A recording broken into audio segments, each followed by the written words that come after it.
In this video, we will be working on credit card fraud detection model. If you're new to this channel, I'm Karina. I have transformed my career from finance to data, and I help others to do the same one step at a time. At the very first step, we need to import libraries we will be using for our project. So we need to import pandas as PD, numpy as NP. From sklearn model selection, we will import train test split and cross-validation score. From sklearn preprocessing, we will import a standard scalar. From sklearn ensemble, we will import random forest classifier because we will be using random forest as our model. From sklearn metrics, we need to import confusion metrics, classification report, ROC curve, and AUC. And we will import seaborn and matplotlib, which we will be using to visualize our data. The data I'm using called credit card fraud detection dataset 2023. You can find it at kaggle.com, link in the description to this video. If you run this line of code and you have errors, potentially you need to import libraries. To import libraries,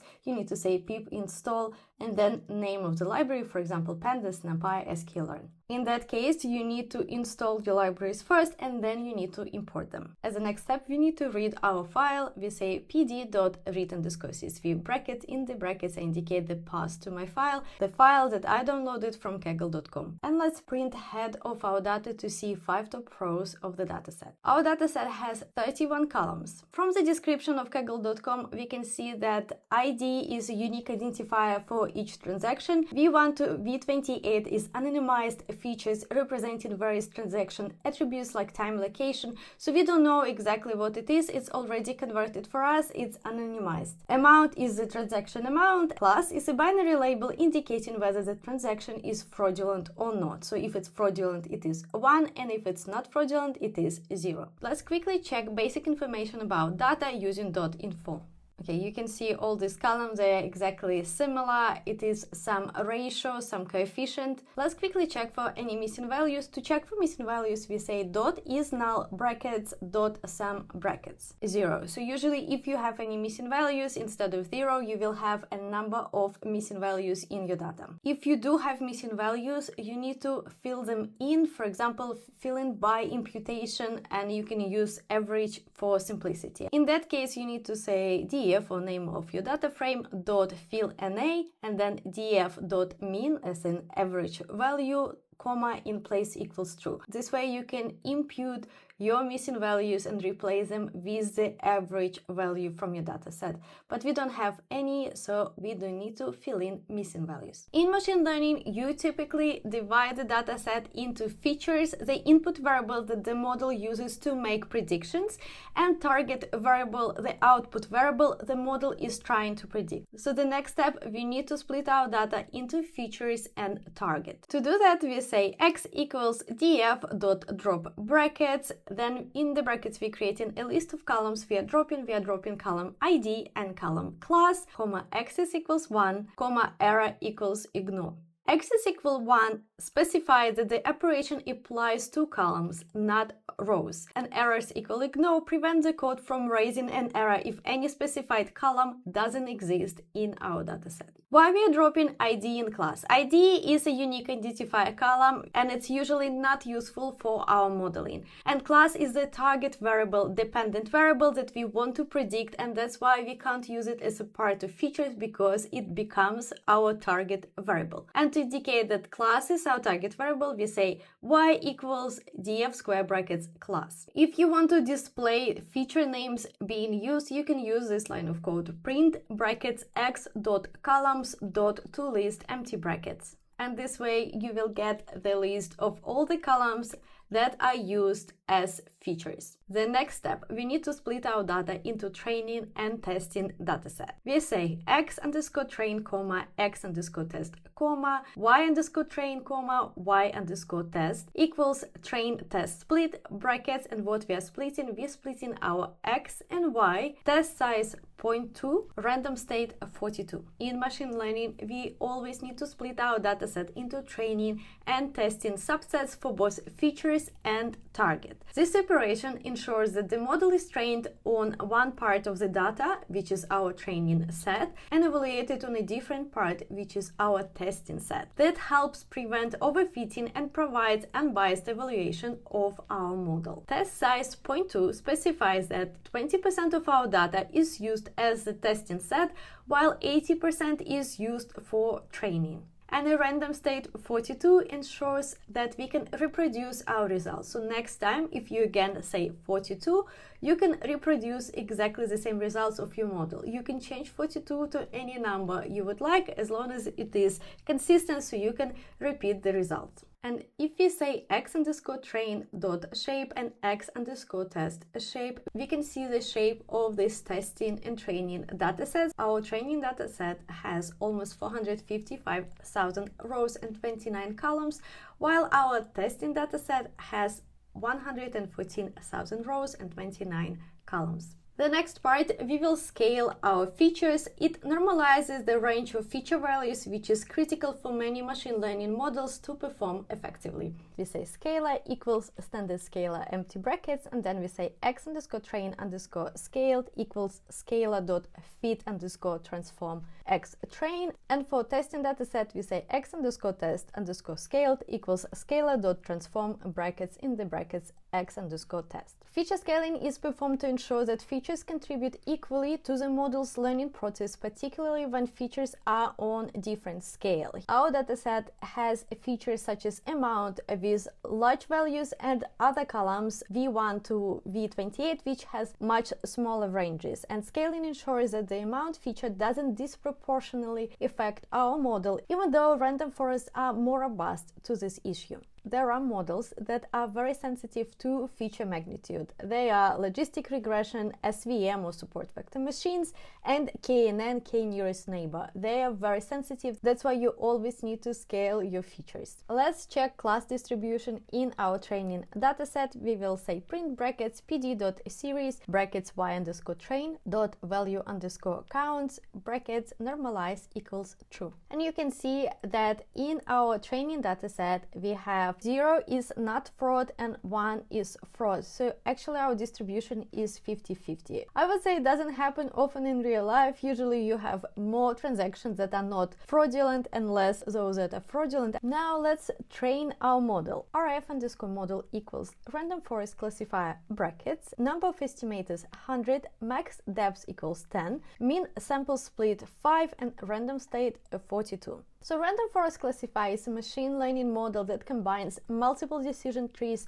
to make robust predictions. n_estimators equals 100 specifies the number of trees in our forest. Max depth equals 10 limits the depth of each tree to prevent overfitting. Minimum sample split equals 5 specifies the minimum number of samples required to split an internal node in a tree. Random state equals 42 is the parameter that ensures that we can reproduce our results in the future. Let's also perform 5-fold cross-validation. We will say CV_scores equals cross_val_score brackets in the brackets we are referencing to our model, rf_model. Then we're selecting our data sets x_train_scale, y_train, CV equals 5, scoring F1. And then we will print our scores. The cross-validation splits the training data into 5 subsets or folds and trains the model on 4 folds while validating on the remaining fold. The model repeats the process for each fold, providing an average performance score.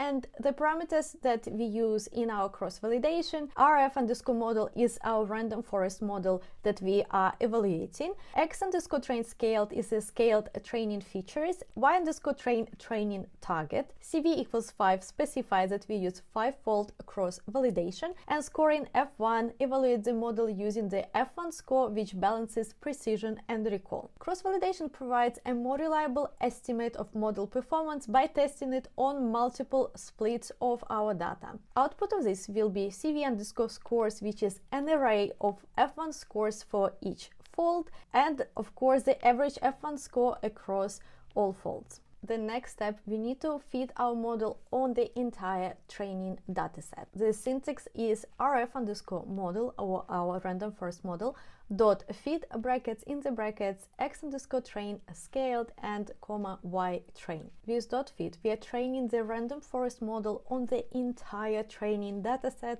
after evaluating its performance using cross-validation. Why do we fit after cross-validation? Cross-validation helps validate the model's performance, but the final model is trained on all training data to maximize its learning potential before being evaluated on the testing set. This is the results of our cross-validation. You can see the F1 score for each of the 5 false and the average F1 score. F1 score is a harmonic mean of precision and recall. Precision is the proportion of correctly predicted positive observation to all predicted positive. So it is true positive divided by true positive plus false positive. And recall, also called sensitivity, it is the proportion of actual positive observations correctly predicted. So it is true positives divided by true positives plus false negatives. And our model was also fitted. Now it's time to make predictions. We say y_pred equals rf_model dot predict brackets in the brackets x_test_scaled. And let's print our classification report. We will say print brackets in the brackets classification_report brackets y_test comma y_pred. And this is the result. So 0 is non-fraudulent cases, 1 is fraudulent cases. We have our precision, recall, F1 score, which is harmonic mean of those two, and support to indicate how many values we have in our data set. As we saw before, we have almost 50-50 for both fraudulent cases and non-fraudulent cases. Let's visualize our confusion matrix. We will say plt.figure brackets in the brackets fixed size equals 8/6. This is the size of our visual. CM, or confusion matrix, equals confusion_matrix brackets in the brackets y test y pred. And then using Seaborn, we do SNS.heatmap, CM or confusion matrix, annotation true, FMT equals D, CMap equal blues, and then we need to add title, Y label, X label, and PLT.show to display our visual. Annotation equals true, annotate cells with the count of instances, FMT equals D, format the annotation as integers,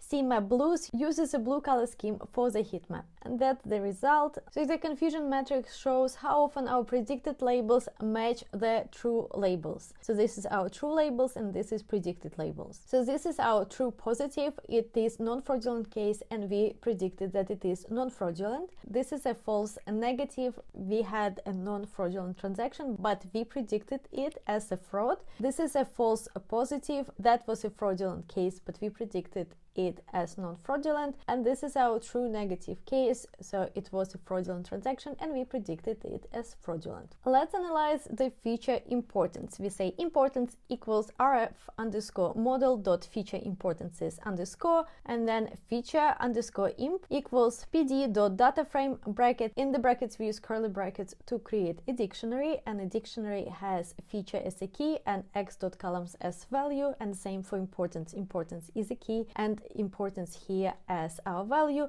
We say dot sort values brackets, and we are sorting values by importance. Ascending equals false, and we can print the head of this data set to see the values. Our dot feature_importance extracts the importance of each feature as determined by the random forest model, and feature importance measures how much a feature contributes to reducing the impurity in the trees. Higher values indicate greater importance. Now we can see top 5 features that have the most significant impact on our model's prediction. So it is feature 10, 4, 14, 12, and 11. We can also visualize the feature importance. We will create a bar chart for that. So we say plt.figure brackets in the brackets fixed size equals 10/6, sns.barplot brackets. Our data will be feature importance, x-axis will be importance, y-axis will be feature. Then we need to add the title. We add x label, we say type layout, and plt.show to display our visual.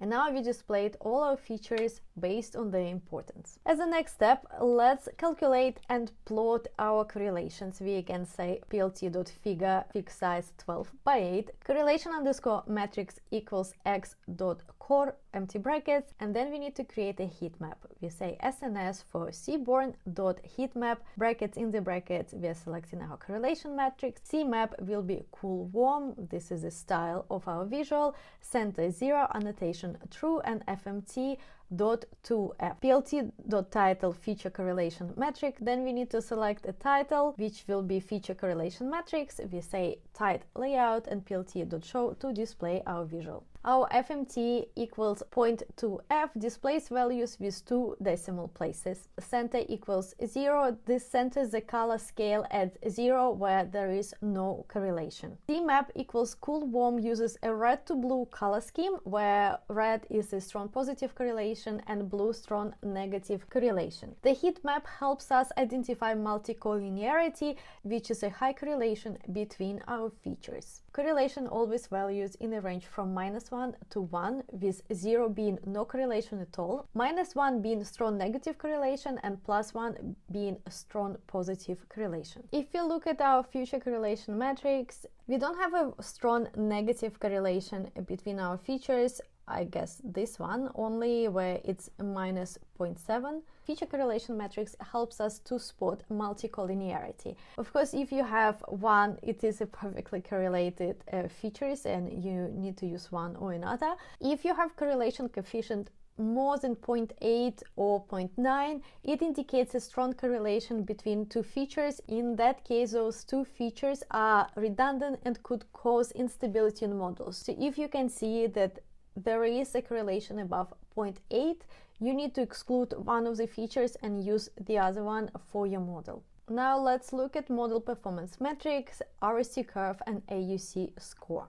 I say y underscore pred underscore proba equals rf underscore model dot predict underscore probability dot predict underscore proba brackets x underscore test underscore scaled square brackets colon comma 1, and then we say fpr comma tpr comma underscore equals ROC curve brackets y test y pred proba, and then we say ROC underscore AUC equals AUC brackets fpr comma tpr. Predict underscore proba, this method predicts the probabilities for each class instead of the class labels. Square brackets colon comma 1 extract the probabilities for the positive classes class 1. And the purpose of it, many evaluation metrics such as the ROC curve and AUC score require the predicted probabilities rather than discrete class labels. FPR, TPR underscore, so FPR is a false positive rate, fraction of negatives incorrectly classified as positive. TPR is our true positive rate, also known as recall or sensitivity,